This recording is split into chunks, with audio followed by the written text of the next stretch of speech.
How do you begin these talks about how do you become a leader? Well, first of all, I always start, I think in America, most people think they should be a leader. It's part of our society, our culture, Yes. our ethos. That's how we grow up. As we grow up, we should be leaders. And so I always start, I did this a lot at the Peace Corps, I always start out by saying, well, what do you think a leader does? Why do you think this is something that you would choose to do? And I think, and I talk about the fact that leadership is responsibility. When you're the leader of an organization, of a group, you take on a lot of responsibility. You have to be prepared to accept that responsibility. It's a 24/7 responsibility. It's not just something you turn on and off on a 9-to-5 basis.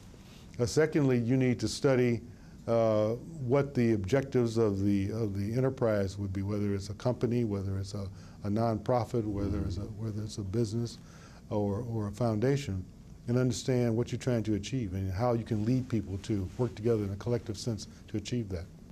Tell us something about your mentoring of other people as you've moved along in your career path.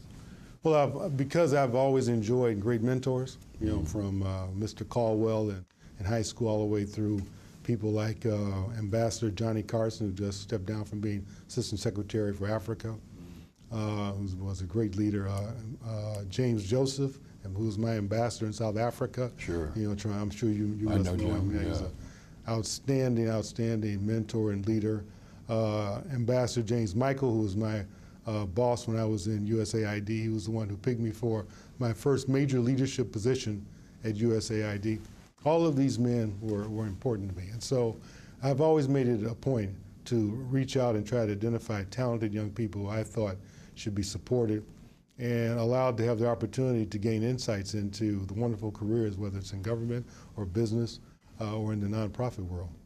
Certainly I try to do that here at RTI. I think it's important to encourage your talented people to really take advantage of the opportunities that are presented to them and to structure pathways for them to become leaders.